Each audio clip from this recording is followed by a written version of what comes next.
안녕하세요, 캐럿입니다. 오늘은 의뢰인과 친구 사이라는 주제로 말씀드려 볼 건데요. 의뢰인과 친구, 여러분들은 구별하실 수 있으신가요? 저는 한때 구별이 가능하고 어느 정도는 제 머릿속에 기준도 있다고 생각했던 적이 있었거든요. 그래서 이분은 친구, 이분은 의뢰인, 이런 식으로 좀 분류가 됐던 것 같습니다. 그러다 보니까 인간관계에서 계속 상처를 받게 되더라고요. 예를 들어서 선배 언니가 있어요. 선배 언니가 있는데 이분은 이제 친하니까 어떻게 해요? 막 이렇게 카톡으로 내용 증명을 보내요. 내용 증명을 보내면서 캐럿 이것 좀 검토해줘 라고 하죠. 그러면 이제 저는 어떻게 돼요? 깜짝 놀라죠. 아니 무슨 상담을 공짜로 바래? 식당에서 밥 차려줘 라고 하지 않잖아요. 메뉴판 보고 메뉴에 있는 어떤 메뉴가 얼만데 그걸 보면서 내가 이거를 먹을지 안 먹을지를 결정하잖아요. 친구 식당에 갔어도 마찬가지겠죠. 친구 식당이라고 해서 나 밥 좀 줘 하지 않잖아요. 그것처럼 왜 나에게 예의를 차리지 않을까? 왜 카톡으로 띡 내용 증명을 보내면서 이것 좀 검토해줘 라는 말을 그렇게 쉽게 할 수 있지? 라는 생각을 했었어요. 그래서 상처를 받죠.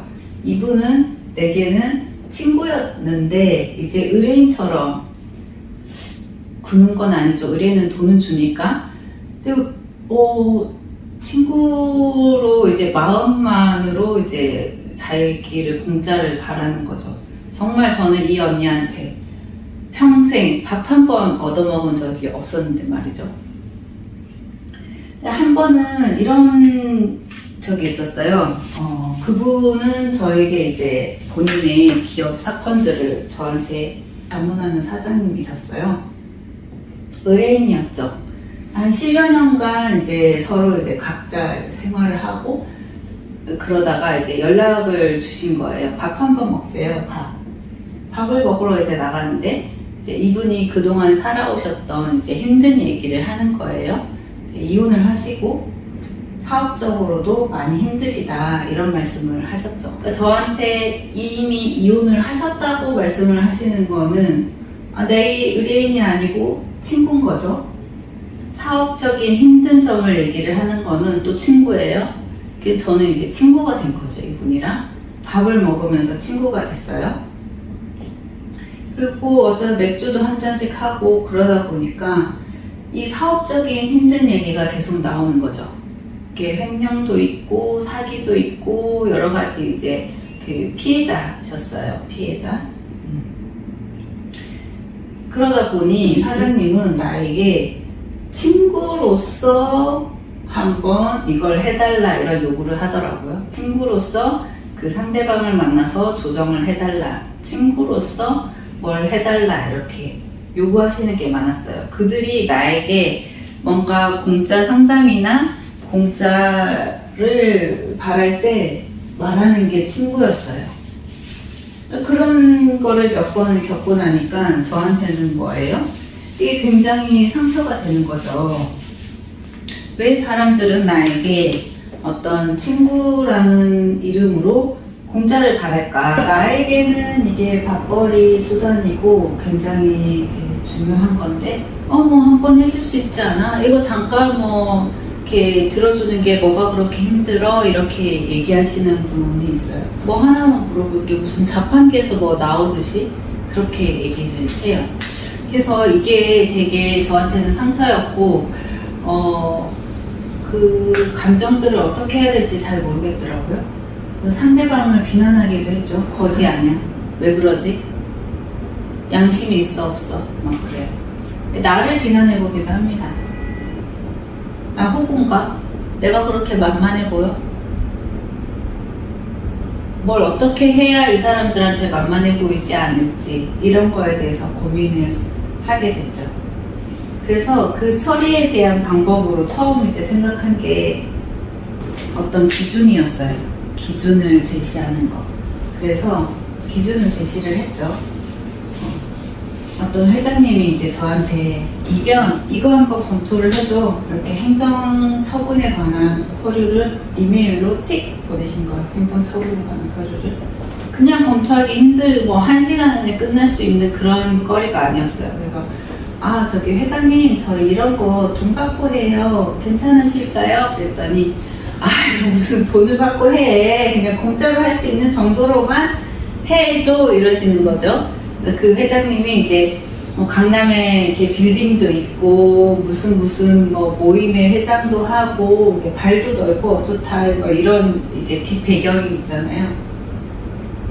분명히 기준을 제시를 했지만 제 마음속에는 어때요? 아 이게 혹시 이렇게 이번 거를 공짜로 해드리고 나면 나한테 뭔가가 좀 이익이 되는 게 오지 않을까 이런 고민이 있는 거죠. 그래서 저는 아 회장님 저희 이거 안 해요 라고 말하지만 이미 저는 기싸움에서 그분에게 밀리는 거예요. 그러니까 아무리 말을 강하게 해도 기에서 밀리니까 결국 뭐예요? 검토하고 있는 거죠. 아씨 머리 아파 아이고 내가 왜 보고 있어야지 이러면서 보고 있는 거예요.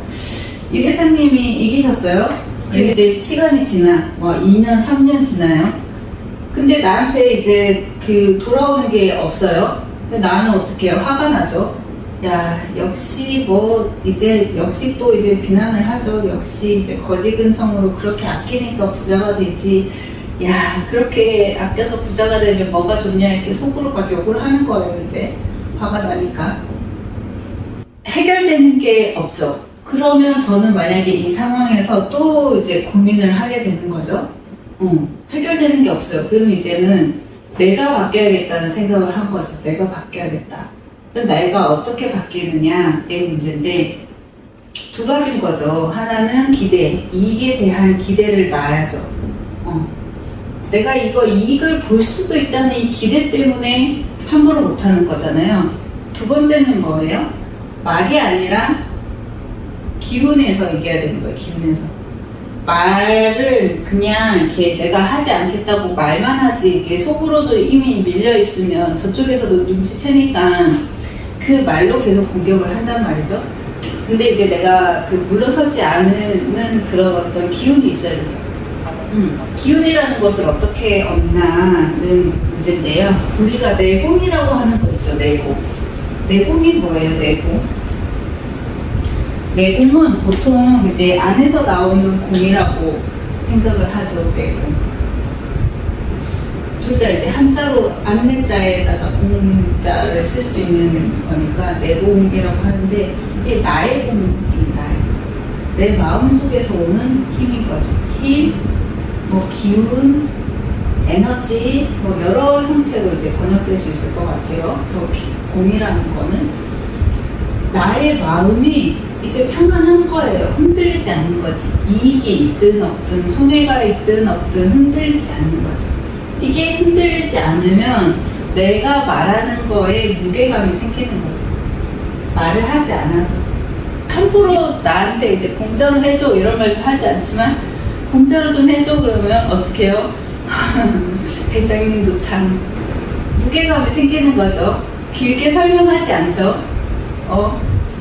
저쪽에서는 어때요? 무한하죠. 내가 정말 잘 알 거다 싶으면 돈을 주고 맡길 거고 아니면 딴 데 가서 맡길 거고 아 얘한테는 해봐야 안 되겠구나 라는 생각을 하게 하는 어떤 무게가 내공이 있는 거죠. 내공이 있어야 되고 그 다음이 기준이 있어야 되는데 예를 들어서 이래요. 그냥 그 일견에 얘기할 수 있는 거는 공짜. 내가 뭐 찾아가야 된다 하면 돈. 말로 이제 설명 가능하다 공짜. 글을 보거나 서면을 이제 검토를 한다 그러면 돈. 이런 식의 어떤 기준이 있죠. 그리고 시간당 차지도 이제 자신의 시간당 차지를 스스로 이제 계산을 해놔야 돼요. 내가 공식적인 이제 차지는 얼마다, 할인을 했을 때 얼마다, 최소한의 금액. 이 돈을 받겠다 안 받겠다 공짜다 아니라 이 선택을 하고 나서 내가 돈을 받는다고 선택을 했으면 아 적어도 시간당 10만원은 받아야 돼, 적어도 20만원은 받아야 돼, 이런 어떤 최소한의 기준이 있어야 되죠. 내가 이제 공식적으로는 이제 뭐 70만 원이다 하면 할인을 했을 때 뭐 지인 할인은 50만 원, 지인 할인 30만 원. 지인 할인이라는 말 자체가 웃기지만요. 아무튼 그런 식으로 어떤 기준이 있어야 돼요.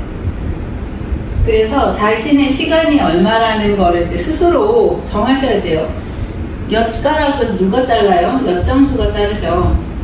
엿가락의 그 가격을 매기는 거는 누구 마음이에요? 엿장수 마음이에요. 자신의 그 시간당 차지를 정하는 것도 자신이 정하는 거예요. 왜냐하면 이게 왜 필요하냐면 변호사들 간에도 계속 품앗이가 많잖아요. 품앗이? 서로 모르는 거 물어보잖아요. 근데 이게 가끔은 좀 심하다 싶은 친구가 있어요. 이렇게 너무 자주 물어보거나 아니면 너무 모르는 게 많거나. 근데 나보다 막 사건이 10배 많아. 혼자 막 10배 많이 막 하는데 막 품앗이 이렇게 하는데 내가 이 사람의 자문 변호사인지 뭔지 모르겠을 때가 있단 말이야. 그럴 때 이제 제가 기준을 정했잖아요. 그래서 그 기준을 말을 해줬어요. 내가 정했는데 말이야. 말로 물어보는 거는 얼마든지 물어봐. 공짜야. 너 얼마든지 물어봐도 돼. 전화 맨날 하고 해도 돼. 만약에 나한테 서면 검토나 뭐 맡기려면 돈 줘. 그렇게 얘기를 했죠. 그랬더니 이제 어떻게 하냐면 이렇게 전화로 이제 물어봐요. 이렇게 서면을 읽은 거죠. 청구 취지 A는 갑은 을에게 이렇게 하면 될까요? 안 될까요? 이거 괜찮아? 라고 물어보는 거예요. 이게 말이에요? 글이에요? 애매하잖아요? 그럴 때 어떻게 해요? 나는 이제 내공이 생겼어요. 그러면 이럴 때 어떻게 해요? 감정적으로 대하지 않죠? 화내지 않아요. 어떤 경우에도 나는 화내지 않고 감정적이지 않고 이 상황을 넘길 수가 있는 게 이제 내공인 거잖아요. 그럼 어떻게 해야 돼요? 이렇게 하품을 했더니 두 번 안 물어보고 그냥 넘어갔던 일이 있습니다. 네. 그래서 내공과 나만의 기준, 나의 기준. 우리는 우리의 시간당 차지를 스스로 정할 수 있어야 되고 그것을 이제 남에게 얘기를 할 수 있어야 됩니다. 그러면 이게 우리가 어떻게 해야 되냐? 분류를 하지 않으면 돼요. 사람이 있다, A가 있다.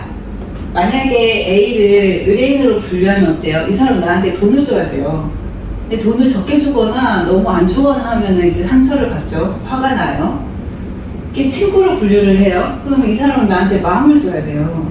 내가 이렇게 순수하게 이제 얘기를 서로 나눌 수 있거나 감정적으로 이제 할 수 있어야 되죠. 그러지 않으면 또 뭐예요? 상처를 받아야 돼요. 사실은 우리는 의뢰인이어도 상처받고 친구여도 상처받을 거였어요. 이거를 분류하는 순간. 그쵸? 근데 의뢰인이 친구인 척 했다고 막 화를 내는 거예요. 친구가 의뢰인인 척 막 나한테 일 준다고 화를 내는 거예요. 사실은 이 분류에서부터 어떤 기준이 생기면서부터 우리는 그 기준에 대한 뭐가 생겨요? 기대가 생겨가지고 이렇게 화를 낼 준비를 하고 있는 거야. 이 기준에 미치지 않으면. 아, 의뢰인인데 의뢰인으로 했을 때 돈 안 주니까 이 기준에 미치지 않으니까 화를 내는 거죠.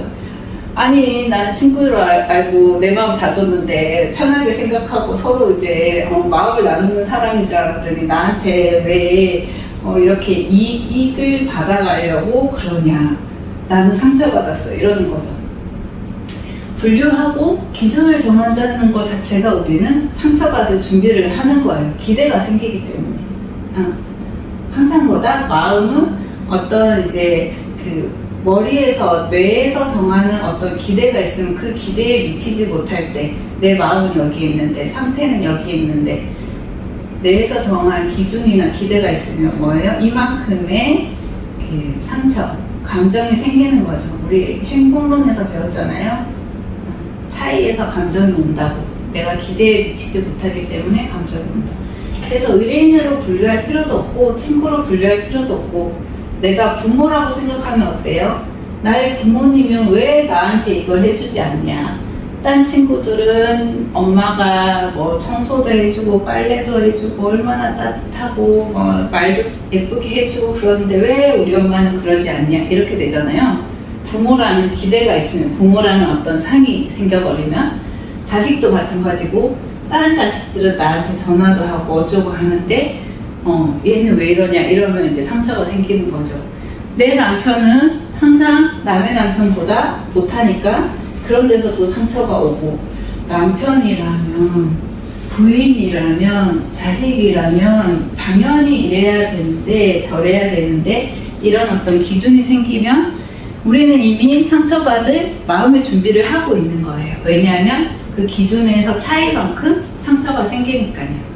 그래서 오늘은 의뢰인과 친구 사이에서 어떤 그 분류를 하겠다라고 생각을 하지 마시고요. 그냥 그때그때 상황에 따라서 나만의 기준과 나만의 내공, 상처받지 마시고 그렇게 이제 살아가셨으면 좋겠습니다. 감사합니다.